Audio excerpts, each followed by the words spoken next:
Madame, Monsieur, bonsoir, bienvenue dans ce journal. Les titres de cette édition. Près de 40 000 personnes impactées par les coupures d'eau. La sécheresse frappe durement la Martinique. Aujourd'hui, les acteurs se sont réunis pour tenter de trouver des solutions. Certains quartiers sont privés d'eau depuis 2 semaines. Et dans certains quartiers, les habitants comptabilisent jusqu'à 14 jours sans eau courante. Un cauchemar qui touche de nombreuses personnes du centre et du sud. La sécheresse est aggravée par le problème de la casse de la canalisation de Séguineau. Depuis 2009, un contentieux oppose le propriétaire du terrain et les autorités. Aujourd'hui, tous les décideurs se sont rencontrés pour tenter de trouver une solution dans l'urgence. Aurélie Treuil, Olivier Nicolas Duclos. Enfin, tous les acteurs de l'eau réunis autour d'une même table. 10 ans après la casse de Séguineau, il était temps. CTM, communauté de communes, sénateurs, services de l'État, collectivités territoriales et les exploitants bien sûr. Il aura fallu que le préfet les convoque et que l'État s'immisce dans les compétences de chacun. Car aujourd'hui, les conflits politiques, économiques et juridiques ne peuvent plus perdurer face au désarroi des Martiniquais, privés d'eau, en pleine crise sanitaire. Des solutions, il faudra en trouver. C'est en tout cas ce qu'espère Carole Nesmond qui vit au Lamentin.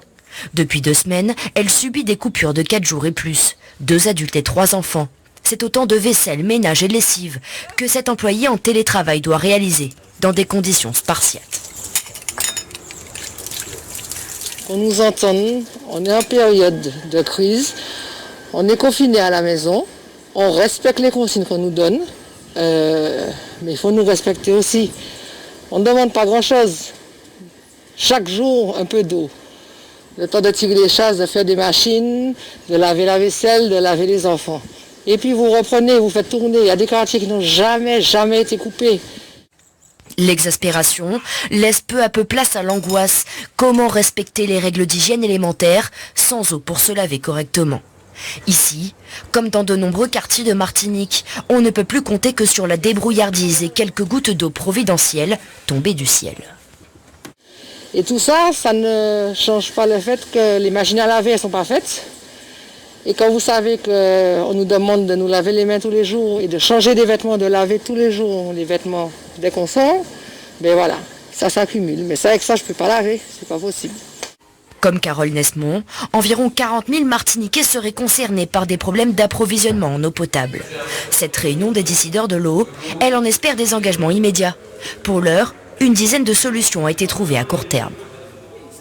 Nous avons la possibilité d'utiliser les eaux souterraines de Kerbouliki. Aussi sur Chelcher, nous avons la possibilité, si Cap Nord en décide, de connecter la côte Caraïbe à Chelcher pour alléger, n'est-ce pas, l'eau que nous fournissons à Chelcher en partant de Durand. Un plan d'urgence qui inclut également la remise en service du captage de caféières, l'exploitation d'eau souterraine ou l'installation d'un surpresseur au Lamentin pour approvisionner les quartiers en hauteur. Et puis, la pose d'une canalisation supplémentaire à Séguineau, en attendant une solution plus pérenne.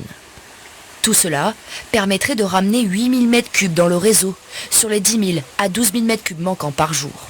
Des solutions trouvées après 2 heures de réunion seulement. Enfin.